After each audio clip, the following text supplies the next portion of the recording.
Hi guys! At ito ang ating olive farm at ito ang ating iha-harvest for today's video. Samahan niyo ako guys sa pagha-harvest ng ating olives. Let's go guys!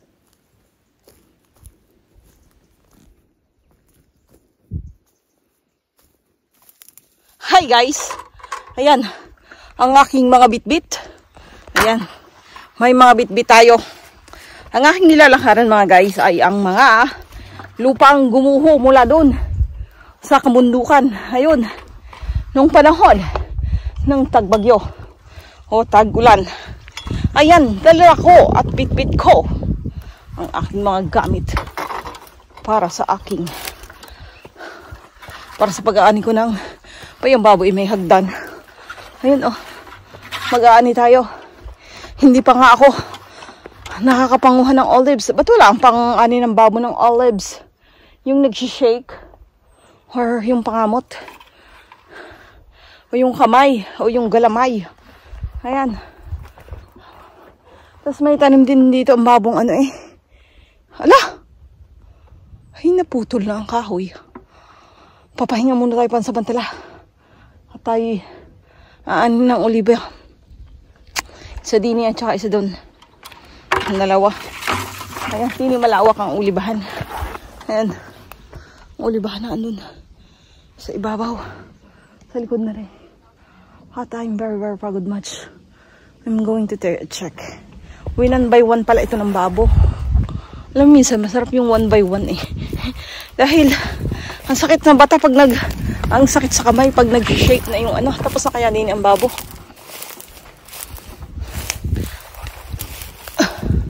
Tapos na kaya din ang babo.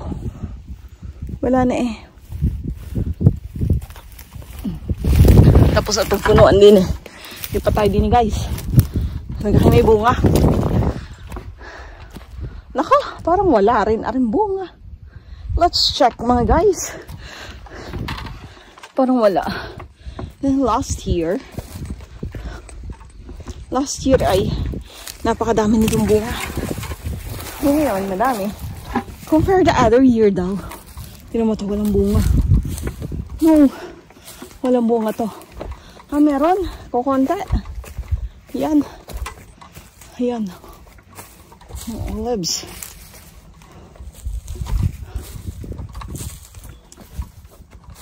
Dati ang dami dito, guys. Bigla ang nadala ko eh. Madumi.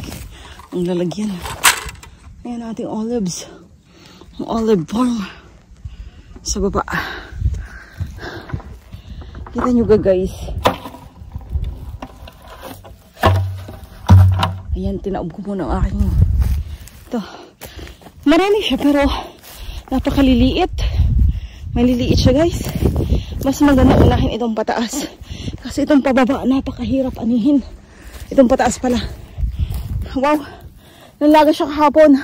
Ang daming laglag sa ilalim. At sa taas, dun sa kaitaasan guys, ay, ayan, dito sa taas ito, malalaki, pero maliliit pa rin eh. Maliliit pa rin. Ayan, kita natin. May isang puno ditong malalaki, pero maliliit din. Ang naging bunga niya. Ayan, ang olives, kita nyo ga, doon. Wala doon. Doon. Nasa kaitaasan na ako guys.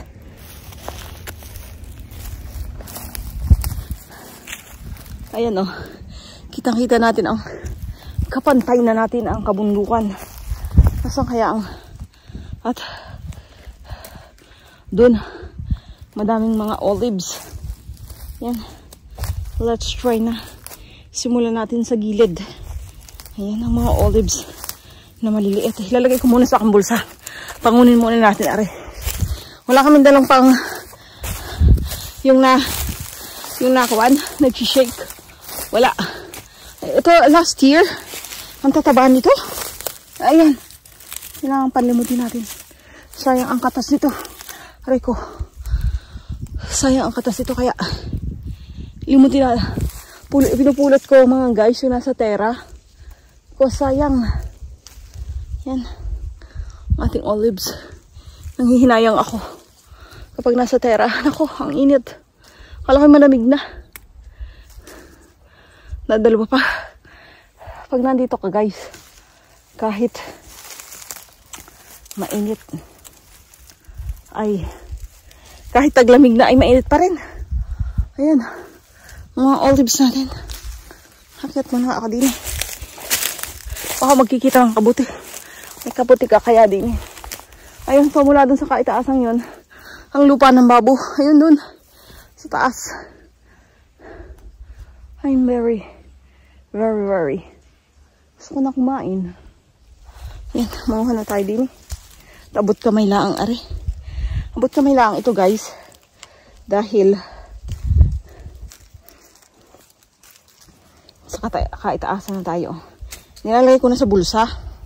Dini. Dahil isang puno naman ito.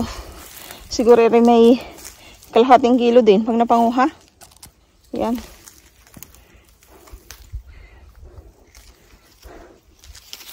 Ayan, ayan, maliliit pa ang olives na nasa tinanim lang din ang baboy sa kaitaasan. Sabi ko, sa baboy magtanim pa. Hindi na daw niya kakayanin ang pag-aani. Ayun, ako naman Lunes hanggang Biyernes. Kahapon sasama sana akong pag-aani ay talagang it's very windy. Very windy. It's raining. So, we're just having a little bit more time to go out. Ayan, naglakbay kami ng very light kahapon. Having fun ka. Mga Italian people, they love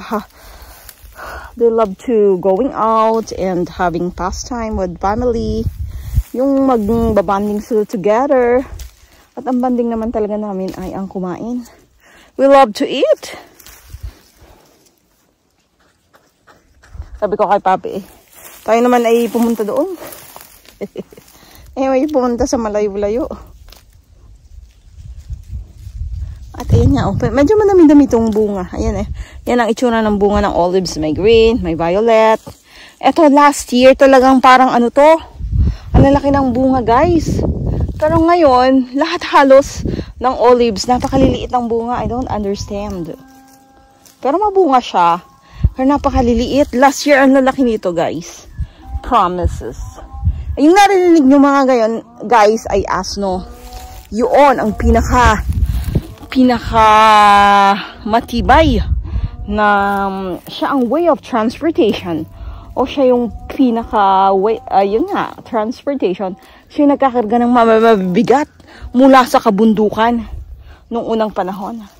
At million years ago, ang Brisighella daw ay isang malawak na karagatan. Ayun mga guys. Kaya naman marami dito ang nakikitang mga fossilized, mga fossil na mga fish. Isang patunay na dati itong karagatan. Ay, sabi ko sa baboy, umakyat na din at mangunguha ng oliba. It's very bang pa over the vegetables. Ayan mga guys. Alam nyo mga guys, ako tuwan-tuwa naman pag ako'y nasa kabukiran. It's very stress. Nakakatanggal to talaga ng stress. So it's very relaxing for me to picking up the fruits and vegetable over there. Alam niyo yun guys. Ganun din ba kayo mga guys? Very stress-free. Very relaxing. Ewan ko. Yung parang the concentration of your brain is only this. Manguha ka lang, uupo, tapos magkakape. May baon nga pala akong tubig at merienda. Oh, ayan mga guys, may kuchinela. It's a sign of a good fortune. Ayan, kita nyo ang kuchinela over there.